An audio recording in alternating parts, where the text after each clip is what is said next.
Welcome to Truth and Consequences with Doug Poppa, episode number 21 for October 8th, 2020.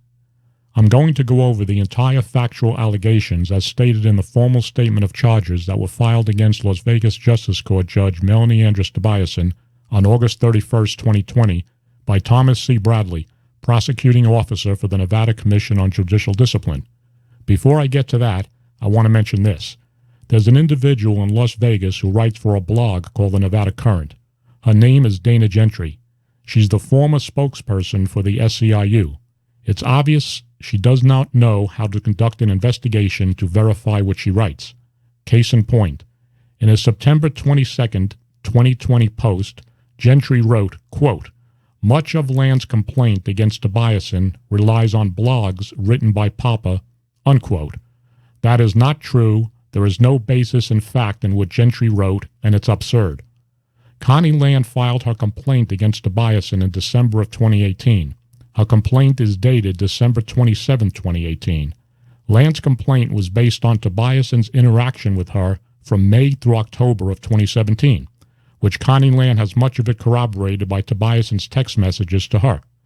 After receiving Connie Land's complaint, the Nevada Commission on Judicial Discipline, according to court records, filed case number 2019-005 on January 3, 2019, which is Connie Land's complaint. I have said this before. I did not know Connie Land in December of 2018. My investigative stories on Judge Tobiasson and the unsolved 2016 Land Kaufman murders were published starting on January 21st of 2019 and thereafter. Connie Land had already filed her complaint with the Judicial Commission in December of 2018, prior to any of my stories being published. So get over it, Gentry, and get your act together. You are not only not credible, but also a disgrace to bloggers everywhere.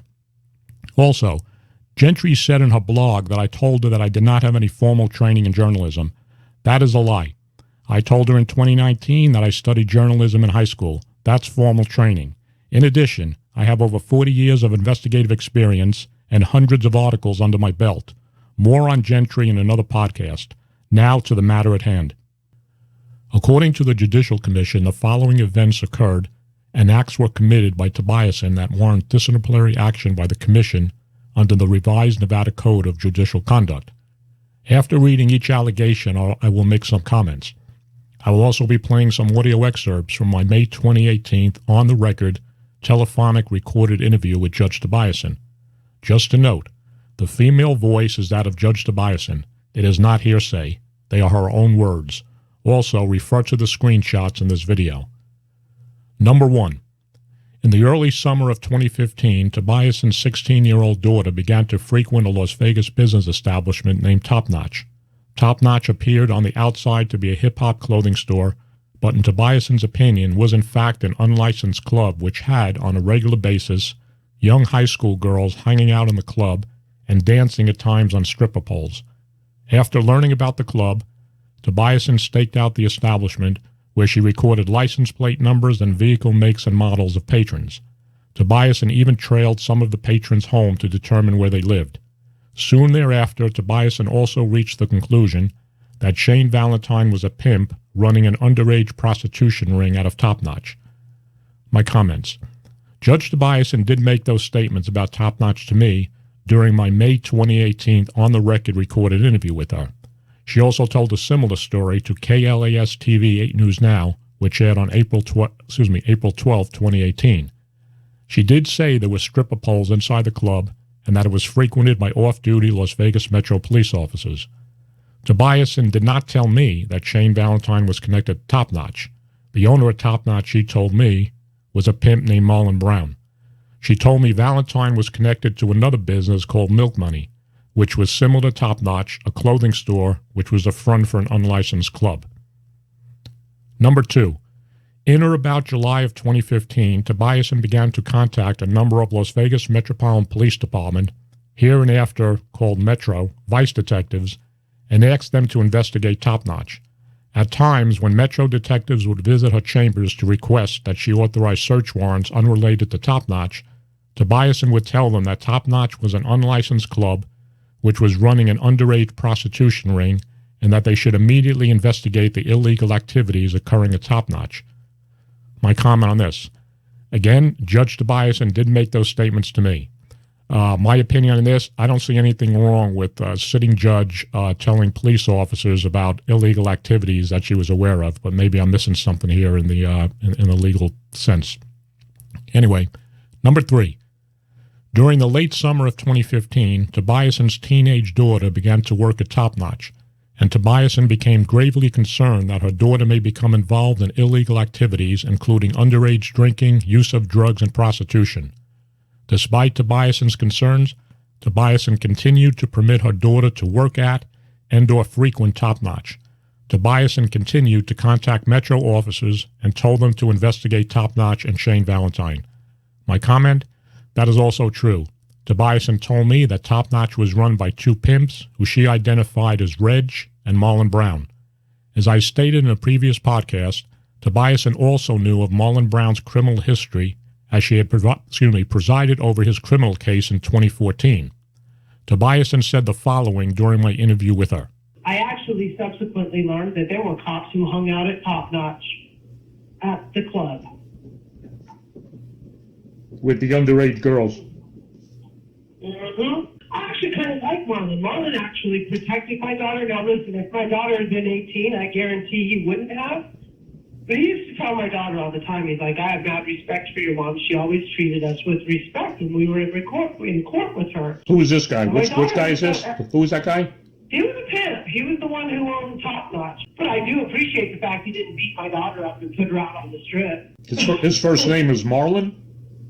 Yeah. Marlon Brown? I mean, he protected my daughter more than the cops did, I can tell you that. That's pretty sad. Okay, a few comments on this. What is sad is that a mother who just happened to be a former Clark County prosecutor and a current judge of the Las Vegas Justice Court would allow, for any reason, her then underage daughter and Bishop Gorman High School student to step 1 foot in an illegal establishment that was run by pimps, and then Tobiasson has the nerve to say she was glad that the pimp didn't beat her daughter up and put her out on the Las Vegas Strip as a prostitute. You couldn't write a story like this if you were writing a novel. It would be too far-fetched. Sadly, though, it's all true. That, to me, is beyond despicable. Anyone with a sense of decency should be appalled and put into question Judge Tobiasson's parenting skills, or lack thereof, at the time. You could make a case for contributing to the delinquency of a minor in the least. She allowed her underage daughter to be supervised by a pimp, allowed her daughter to frequent and then work in the club, for a pimp, mind you. She set her own daughter up to be victimized, which actually later happened. In my opinion, if there was ever a reason to remove a judge from the bench and get her disbarred, that is it right there. Number 4. In September 2015, a criminal complaint was issued by the Las Vegas District Attorney charging Valentine with domestic battery in State v. Shane Valentine, case number 15M22841X. On October 15, 2015, Tobiasson presided over Valentine's arraignment. Valentine failed to appear at his arraignment, so Tobiasson issued a bench warrant for his arrest. A comment on that. That is true. Court records confirm that. Number 5. In December 2015, Tobiasson's daughter told Tobiasson that she had visited Shane Valentine's house to obtain a fake ID, and that Valentine attempted to persuade her to become a prostitute in this prostitution ring. Tobiasson then contacted Metro and provided them with Valentine's name and address. Tobiasson told Metro that they needed to investigate not only Top Notch, but also Valentine because she determined he was an ex-felon who worked as a pimp and was in possession of guns and illegal drugs. Comment. Yes, she told me that on the recorded interview with me. Sarah Tobiasson was sent to Shane Valentine by someone at Top Notch. Judge Tobiasson told me that during the interview. One could make the case that if her daughter was never at Top Notch, she may have never went over to Valentine's house to get a counterfeit ID and hence get victimized by Shane Valentine. At least not at that time. Why am I saying that? Keep in mind, as I previously reported, that Judge Tobiasson said during that interview that her daughter was introduced to Shane Valentine by her best friend, Allie Bowden, the daughter of Las Vegas Metro Police Officer Clarence Ty Bowden, who was also a student at Bishop Gorman High School with her daughter, and who Tobiasson claimed was a prostitute working for Shane Valentine. Tobiasson said Allie introduced Sarah to Valentine in the summer of 2015. For the record, during my investigation, I found out that after the October 2016 murders of Sidney Land and Nehemiah Kaufman, Las Vegas Metro Police homicide detectives executed a search warrant on Shane Valentine's house, and they did find evidence that he was manufacturing counterfeit IDs. Just as Tobiasson said she told me that she told the police 10 months prior to the double murders. Number 6. In May 2016, Valentine was arrested for domestic battery and on June 1, 2016, appeared at a subsequent arraignment on the same charges before Tobiasson. The state and Valentine's lawyer had reached a plea agreement and requested that Valentine be permitted to plead guilty. They also requested that Tobiasson impose a sentence at that hearing in accordance with their plea agreement. Tobiasson admits in the commission investigation interview that prior to the hearing, she recognized Valentine's identity and was aware that she may have a conflict. Tobiasson claims that she did not want to disqualify herself because she did not want Valentine to realize that she was the mother of a teenage girl who frequented Top Notch. Tobiasson failed to immediately disqualify herself, and instead she accepted his plea of guilty and sentenced him in accordance with the plea agreement. Okay, a couple of comments on this. First of all, I don't believe for a second that Shane Valentine did not know that Sarah Tobiasson was Judge Tobiasson's daughter after being introduced to her by Allie Bowden in the summer of 2015, as Tobiasson told me during the interview. Further, it was in December of 2015 when Sarah Tobiasson went over to Valentine's house to obtain a counterfeit ID. Tobiasson told me during the interview that Shane Valentine told Sarah that she was born with a silver spoon in her mouth, okay, referring to the fact that he knew her family was wealthy. He most certainly would have known that she was the judge's daughter. That's what I believe on that. In my opinion, Judge Tobiasson should have recused herself from that case immediately when she was aware that it was Shane Valentine. All else aside, in my opinion, it was a conflict of interest. Number 7. Following the June 1, 2016 hearing, Tobiasson claimed that Valentine attempted several times to contact her daughter. Tobiasson claimed in a publicized media interview that in approximately July of 2016, she contacted Valentine's lawyer and told him to tell Valentine that if he called her daughter again, she would, quote, take care of it herself, unquote, and that on one occasion, she, quote, went to Shane Valentine's house and kicked in the door, unquote. That is all true. Judge Tobiasson did say that to me during the interview. Here are a few excerpts. Yeah, I contacted his attorney because it was now going on a year that I had been calling ICE and that they had done zero, absolutely nothing. So I contact Shane Valentine's attorney. It's about July now of 2016. And because I know that the cops at this point aren't going to do anything, I call his attorney and I said, hey, you might want to get your client a message that if he calls my daughter again, I'm going to take care of it myself. And so he does. He gives him the message. That's, we don't really want to report that. But, I was at the point where I thought if this guy's going to continue to mess with my daughter, clearly the police don't give a shit. They're not going to protect her. I spent a year trying to get them to do some sort of independent investigation and shut these places down. I had given them, Shane Valentine was associated with a place called Milk Money, which is the same kind of thing as Top Notch.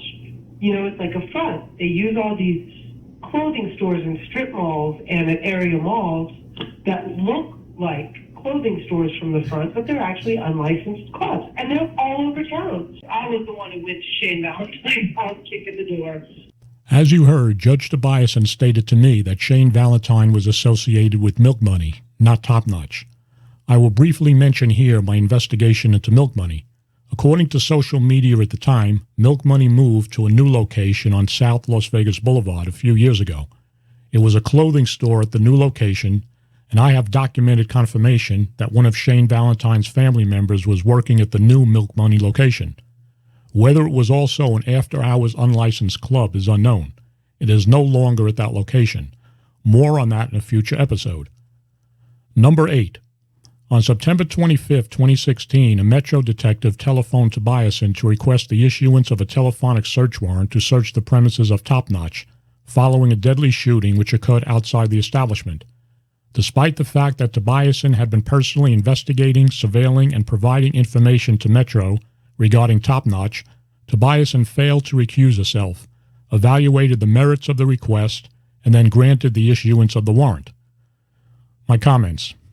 Just to note again, the Top Notch location in Chinatown was the business that Judge Tobiasson allowed her daughter Sarah to work in. Judge Tobiasson, by her own admission, knew that it was run by Marlon Brown. The new location that Top Notch moved to was the location of the murder, which occurred in the parking lot. I covered that in a previous podcast. Marlon Brown was still the owner of Top Notch at the new location and was the owner of record according to Nevada Secretary of State records. I don't have the Top Notch search warrant, but from my previous police criminal investigative experience and a former affiant on numerous search warrants, I would have to assume that Metro Police would have confirmed who the owner of Top Notch was prior to completing their affidavit for the search warrant. At least that's what I would have done. Tobiasson should have recused from issuing the search warrant because, once again, I believe there was a conflict of interest. Further, Judge Tobiasson admitted to me during the interview that she had concerns after approving the search warrant, and she called the homicide sergeant back and addressed those concerns. Here is an audio excerpt from that interview. September 26th of 2016, it was a Sunday, I get a search warrant call from homicide. About halfway through the search warrant, we do telephonic search warrants here. About halfway through the search warrant, they give the address and the name of the location of the homicide. That location was Top Notch Clothing Store, the place that I had started to talk to Vice about July of 2015. It's now September 2016.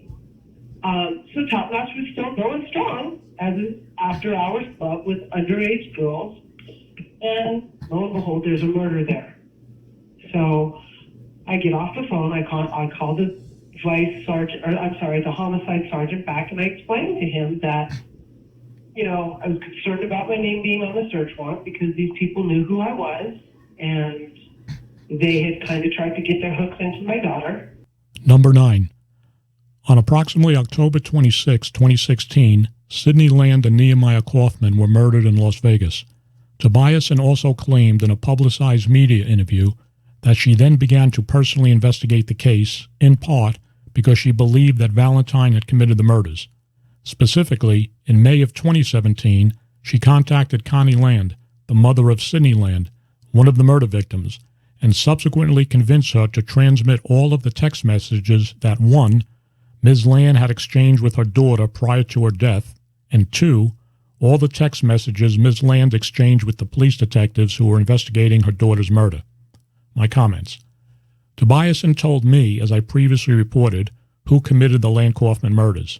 She also stated that she was receiving confidential details about the double murder investigation from a Las Vegas Metro homicide detective whom she later identified to me in an email as Detective Jared Grimmett. Tobiasson also told Connie Land that Grimmett had provided her information about the murders, and in several text messages between Land and Tobiasson, Judge Tobiasson mentions Jared Grimmett. It is also true that Judge Tobiasson asked Connie Land to turn over to her all her communication messages between Land and Metro Homicide Detective Mitchell Dorsch, the other detective working on the murders. I have covered this extensively in several podcasts. Here is an excerpt of Judge Tobiasson talking about the murders. Shane, Domo, and Frankie, whose stepdad is a police officer by the name of Dano, D-A-N-O, Giersdorf, G-I-E-R-S-D-O-R-S. Go to Neo's house and execute Neo and his girlfriend, Sidney Land. These murders happened. The first detective who is investigating the case, thank God, is someone who knows me and respects me and I have a good relationship with. He tells me for the first 3 or 4 weeks after the murders, while Shane Valentine is on the run, what information they have and what proof they have that Shane's involved. I'm advised of this by the detective working the case, that they have this information. I'm told that they have Domo's DNA, that Frankie's phone pings at the apartment, that they caught Frankie in all kinds of lies. There's a lot more information about how they know that Shane's involved, but they know. They have all the evidence they need to make arrests in the murders. I told you about the detective who was originally on the case who told me all the evidence they had that showed it was Shane, Domo, and Frankie. Continuing on, number 10 of the Judicial Commission's factual allegations. Tobiasson utilized, quote, burner, unquote, telephones to secretly communicate with Ms. Land and others. A burner phone is a cheap, disposable, prepaid mobile phone which may be used to avoid being tracked by authorities. Tobiasson adopted, quote, master of puppets, unquote, as her burner cell phone identification. On October 14, 2017, Tobiasson told Ms. Land in a text message by cell phone that the Metro officers who were investigating the murder of Ms. Land's daughter were, quote, corrupt assholes, unquote. My comments on this. Judge Tobiasson told me that she never had a burner phone until one was provided to her by FBI Special Agent Kevin White of the FBI Las Vegas Division, who Tobiasson said she was providing information to. Refer to my previous podcast for further information on that. Tobiasson also told Connie Land in October of 2017 that they needed to purchase burner phones because the police were monitoring their communications. As I previously reported, Connie Land did purchase the phones and provided one to Judge Tobiasson and another one to Ariane Zappia, the sister of Frankie Zappia, who had befriended Land after the murder of her daughter, and who Tobiasson was also in contact with.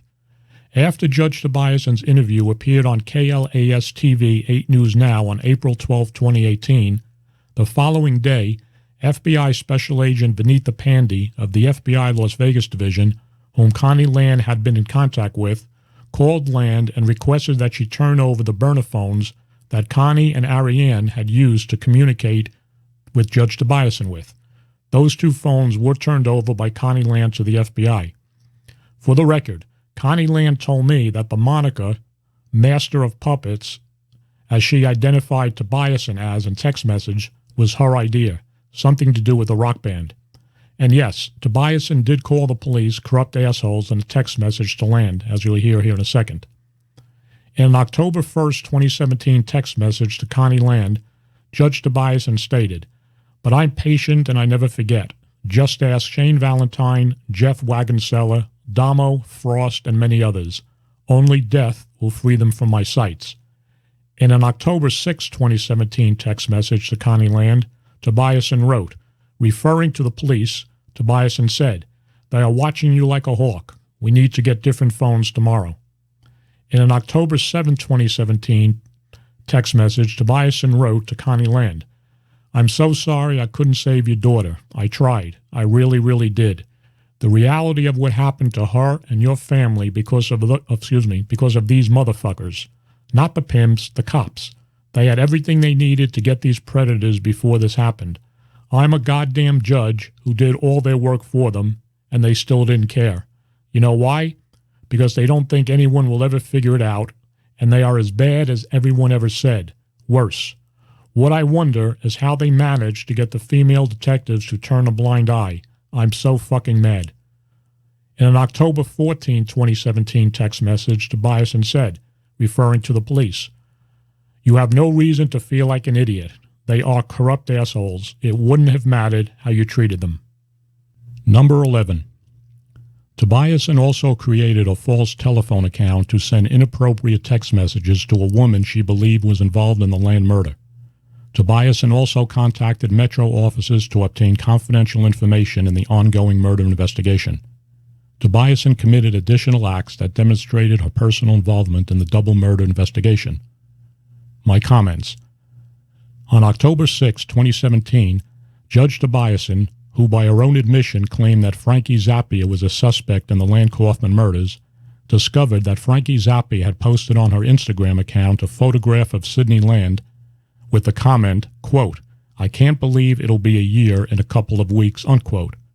Zappia was obviously referring to the October 2016 murder of her friend Sidney Land, and I use that word friend delicately. Judge Tobiasson then texted Connie Land, Sidney Land's mother, writing, quote, I want to kill that little fucking cunt for putting your daughter up there," unquote, referring to the photograph that Frankie Zappia had posted of Sidney Land. Keeping in mind that Judge Tobiasson knew that Frankie Zappia was a suspect in an unsolved double homicide, Tobiasson opened a fictitious Instagram account under the moniker JFSon102516 to taunt Frankie Zappia. Judge Tobiasson then posted the following message on Frankie Zappia's Instagram account, identifying herself as JFSon102516. Quote, "1 year since you helped kill her," unquote. Judge Tobiasson then texted Connie Land, quote, "Did you see the comment? Look at JFSon102516. Look at what I sent. Can't figure out how to delete the account now. I'll wait until it gets a reaction before I delete the account. The cops will probably try to figure it out for her," unquote. Okay, this is also meddling into an active homicide investigation, and I will explain why. An investigative technique during any homicide investigation these days would be to actively monitor all social media accounts of suspects and/or persons of interest in the case. When Judge Tobiasson said, quote, "The cops will probably try to figure it out for her," unquote, in my opinion, she knew that the police would see the comment. The police monitoring Frankie Zappia's account would now see a comment from an anonymous source that indicates someone might know that Zappia killed Land and Kaufman. In an October 20th, 2017 text message to Connie Land, Tobiasson wrote, quote, "I need everything you have, texts and emails," unquote. Tobiasson then asked Connie Land to send her the content of the text messages Land was exchanging with Metro Homicide Detective Mitchell Dosh, the other detective working her daughter's murder. Query: why was Judge Tobiasson meddling into the double murder investigation in the first place? It is my contention, as I have said previously, that it all surrounds her daughter Sarah in one way or another. Also disturbing is Judge Tobiasson's close affiliation with homicide detective Jared Grimmett, one of the two detectives working the case. I said this before, and I will say it again. The investigation of the unsolved 2016 Land Kaufman murders was compromised the minute Grimmett gave information to Judge Tobiasson about the case, as Tobiasson claimed. Also keep in mind that the reason Judge Tobiasson was getting any information at all from the police was because of her position as a judge. This is it, cut and dry. Any ordinary citizen, or even an investigative journalist, trying to elicit information from the police about an ongoing murder investigation would hit a brick wall, but not a sitting judge. In a future podcast, you will hear that Judge Tobiasson was also receiving information from another member of the police department, and once again, it was because of her position as a judge. Okay, things are going to start getting interesting now. Number 12. Once Metro learned of Tobiasson's improper personal involvement in an ongoing murder investigation, Metro had opened an investigation to determine whether Tobiasson had violated any criminal statutes.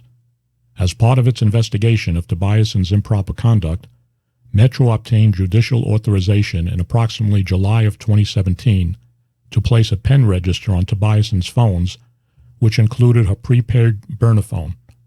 A pen register is a device or process which records dialing information transmitted by telephones.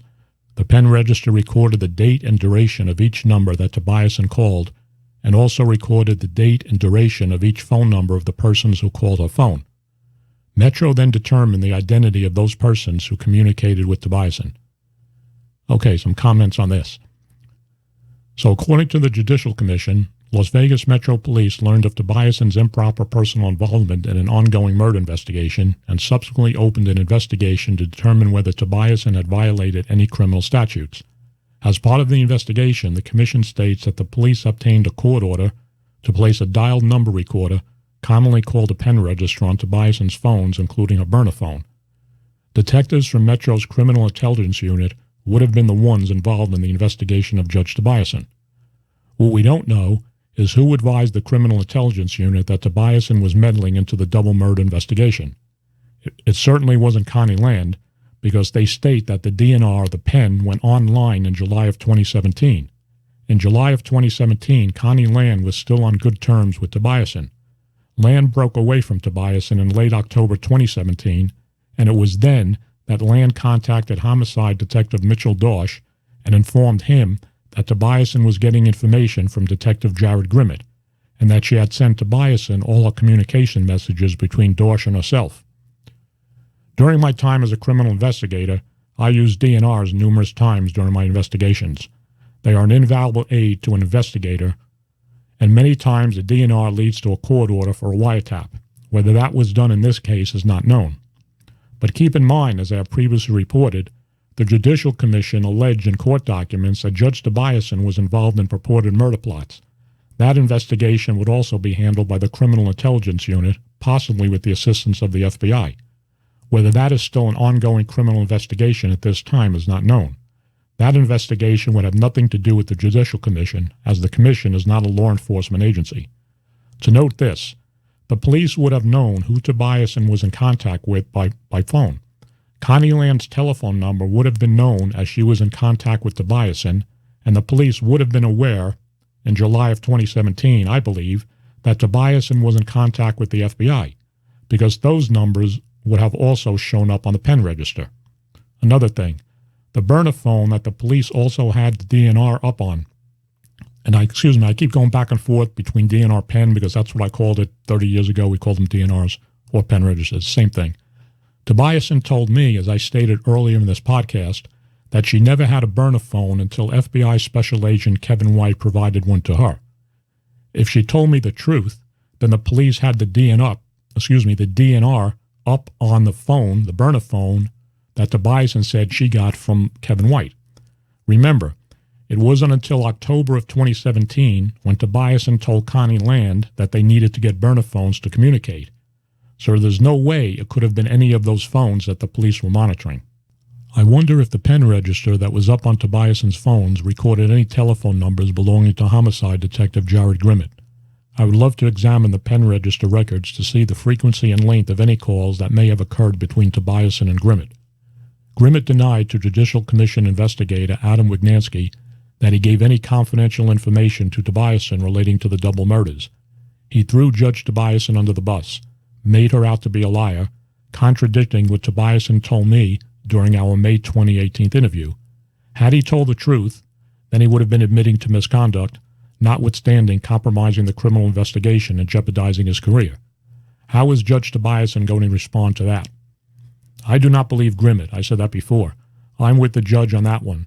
I believe she did get information about the murders from Jared Grimmett, and if the judge is telling the truth on this, as I believe she is, then Tobiasson, according to other documentation that I have, received information from Grimmett relating to personal details about a person who was interviewed by homicide during the investigation.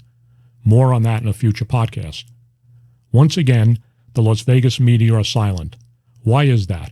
Either we have a sitting judge who's a liar or a seasoned police detective who's a liar. Somebody is not telling the truth here. Hopefully, we will get answers at some point. This cannot be ignored, but that is exactly what the Las Vegas media are doing. Now, moving on to number 13 of the Commission's factual allegations. Metro determined that Tobiasson and Anthony Dana communicated or attempted to communicate with each other over 1,000 times from July 20th, 2017 to December 4th, 2017. Dana is a known and documented organized crime figure who had been charged with felony domestic violence. My comment: this is very troubling. This is not good for Tobiasson. Anthony Dana was charged with more than just domestic violence. He was involved with an organized criminal group that was trafficking in kilo quantities of cocaine in the Las Vegas area. Dana is a convicted felon, a federal drug violator. Why would a sitting judge be in contact with a convicted drug trafficker over 1,000 times in a 6-month period? What's up with that? According to federal court records, Anthony Dana was convicted of conspiracy to distribute cocaine and was sentenced to 33 months in federal prison on December 29, 2006. Number 14. At a hearing on July 6, 2017, Tobiasson presided over a hearing involving Dana where she dismissed the pending charges against him. On October 29, 2017, while Dana was fleeing from police in connection with another domestic battery case, he exchanged numerous texts with Tobiasson. My comments: according to Las Vegas Justice Court records, Judge Tobiasson was the presiding judge on July 6, 2017, when Anthony Dana's 2 charges, domestic battery first offense and domestic battery by strangulation were dismissed by the state, meaning the district attorney's office. The same charges were refiled by the district attorney's office on January 29, 2018, and the case was assigned back in Judge Tobiasson's courtroom. According to the court record on that same day, Judge Tobiasson recused from the case due to a conflict. I don't know what the conflict was with Tobiasson in 2018, since there was no conflict when the case was assigned to her in 2017. The Dana case was then reassigned to Judge Amy Cellini, and once again both charges were dismissed by the state. What I did notice was that Dana's original attorney was Jess Marchese, and there was a change of counsel in front of Judge Cellini to David Chesnoff. In a May 13, 2018 email that Tobiasson sent me, she wrote, "Thank you certainly seems inadequate. I think I still can't believe that somebody is willing to go to bat for me and expose the ugliness of it all. I have always believed that if I can get this national, someone would pay attention.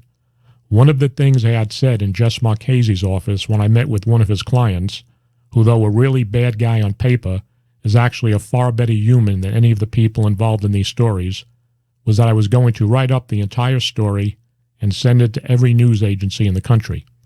Just my inquisitive mind here. I wonder if that bad guy she was referring to was Anthony Dana. I found it interesting that she was talking about her story to a bad guy." Number 15 of the factual allegations. Tobiasson also claimed in a publicized media interview that, number 1, some of the Metro Vice detectives were protecting certain pimps in exchange for bribes and sex with prostitutes. That is true. She did state that during the interview with me. Number 2, that the police forced a witness to allege that Tobiasson had bribed a witness to falsely implicate Valentine. That is also true. She made that statement in an email to me. Number 3, that Las Vegas Metro Sheriff Joe Lombardo was falsely accusing Tobiasson of drug trafficking and threatening to file criminal charges against her to prevent and/or intimidate her from disclosing corruption within the Las Vegas Metro Police Department. That is also true. That's a statement she made to me during the interview. Number 4, that Sheriff Lombardo covered up a charge of driving under the influence for Todd Fasulo, an assistant Metro Sheriff. That is also true. She made that statement to me during the interview. But let me say something here. I brought up Todd Fasulo's name first, and she confirmed it. Number 5, that Metro had the evidence necessary to prosecute Valentine for the Land and Kaufman murders, but refused to do so based on improper motives. That is true also. Told me that during the interview. Tobiasson publicly claimed that the prostitution racket is an untouchable business arrangement policed by Metro for the benefit of the hotel industry rather than the public.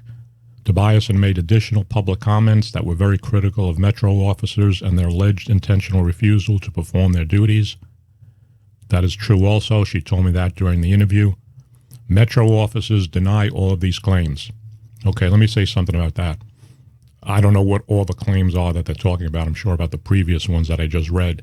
But just because cops deny something didn't happen doesn't mean it didn't happen. Got to remember, the two people at the top of the Las Vegas Metropolitan Police Department, Sheriff Joseph Lombardo and Under Sheriff Kevin McMahill, have lied to the public, and I documented that in previous stories that I wrote. Number 16. When Tobiasson learned that a news reporter was publicizing an interview that Tobiasson had given him regarding her involvement in the murder investigation and allegations of Metro corruption, she sent emails to the reporter stating that, number 1, there are parts of this that are going to ruin me. I never anticipated you would just put the entire conversation in the article. I'm mortified. I already have a discipline complaint. Can you delete the parts about me contacting his, Shane Valentine's lawyer, please? Number 2, you told me you were transcribing it. Not that you were just going to print the entire thing. I'm toast. Number 3, I gave you information that was never meant to be made public. I'm ruined. Judicial discipline will use this to remove me from the bench. And number 4, I'm imploring you to take down the article to lessen the damage to me. My comments. All those statements are true. They were made by Judge Tobiasson in emails that were sent to me after the first story that I authored on Tobiasson was published by the Baltimore Post-Examiner in January of 2019. I made the editor aware of the emails from Tobiasson. He advised me that the story stands. At no time during the May 7, 2018 on-the-record recorded interview with Judge Tobiasson did she ever say, "Stop the recording. We are going off the record." The entire conversation was on the record. In addition, in numerous emails following the interview, Judge Tobiasson told me multiple times that she wanted to get the story out. She also made similar comments to Las Vegas Metro police officers and others, including Las Vegas attorney Jess Marchese and his client, who I previously mentioned in this podcast, prior to the publication of the first story that I authored on Judge Tobiasson in January of 2019. Several listeners of this podcast stated they were confused about the Judicial Commission's investigators, so I will clear that matter up right now. As I previously reported, the Nevada Commission on Judicial Discipline contracts with Spencer Investigations, a Nevada-licensed private investigative agency based in Reno, Nevada, to conduct their investigations. Bob Schmidt was the investigator who interviewed Judge Tobiasson in September of 2018. That interview centered around the April 12, 2018 8 News Now airing of a segment of an interview that Tobiasson had given that news team. Bob Schmidt also questioned Tobiasson about her involvement with Shane Valentine. At the time of that interview with Bob Schmidt, Connie Land had not filed her complaint on Judge Tobiasson.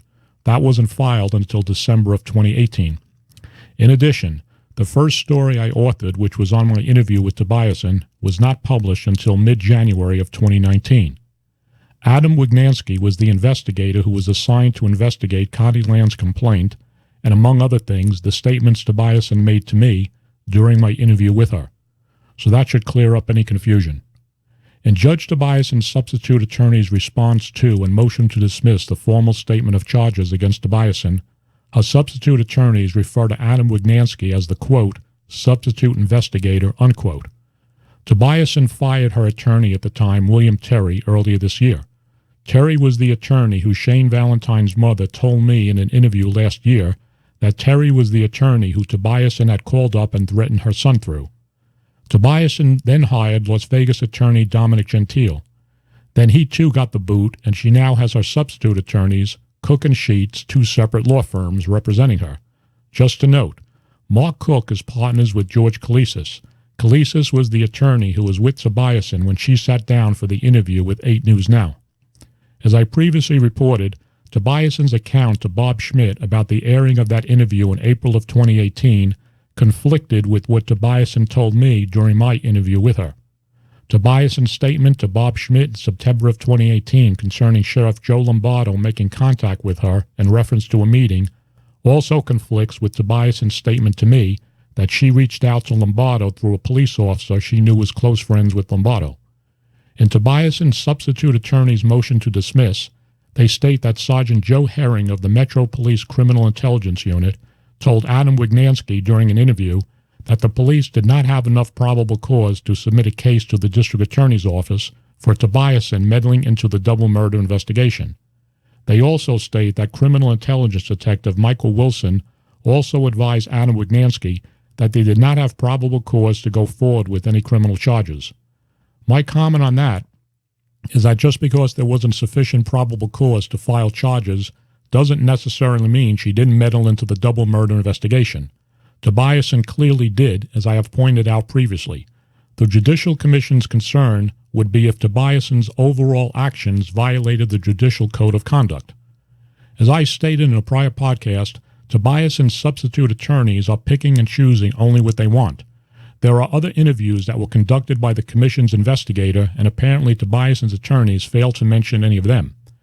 We also do not know the status of the criminal investigation concerning Tobiasson's alleged involvement in purported murder plots and other alleged criminal conduct. In an October 21, 2017 text message to Connie Land, Tobiasson wrote, "I'm sitting at a table with a Hollywood producer. Guess what we'll be talking about?" Tobiasson was telling the truth about that. My investigation determined that the director-producer did fly out to Las Vegas and met with Tobiasson for several hours at Capo's Italian restaurant on West Tropicana Avenue in Las Vegas. I was told that Tobiasson wanted to blow the lid off on corruption, but then she backed out. Judge Tobiasson gave me an on-the-record recorded interview. It is Tobiasson's own words that I have used in stories and in my podcast. You can't put the genie back into the bottle, Judge Tobiasson. Judge Tobiasson is an elected public official. Stop stalling and let's get this to a public hearing where both sides can present their evidence. The Las Vegas community has a right to know what is going on with an elected judge. even if the Las Vegas media are reluctant to report on that. And let us not forget about Las Vegas Metro Homicide Detective Jared Grimmett. What will be his testimony under oath if subpoenaed by the commission at a public hearing? That will be very interesting indeed. Judge Tobiasson told a retired Las Vegas Metro police detective in May of 2018 in an email that he forwarded to me, quote, "The irony that I will have to rely on pimps and outlaws to protect me from cops and prosecutors. When you realize that the bad guys aren't really all that bad and they have far more honor than the good guys," unquote. Really, Judge Tobiasson? Bad guys have more honor than the good guys? If you honestly believe that, Judge Tobiasson, and that you would rather associate with pimps and outlaws, then do all of us a favor and retire from the bench.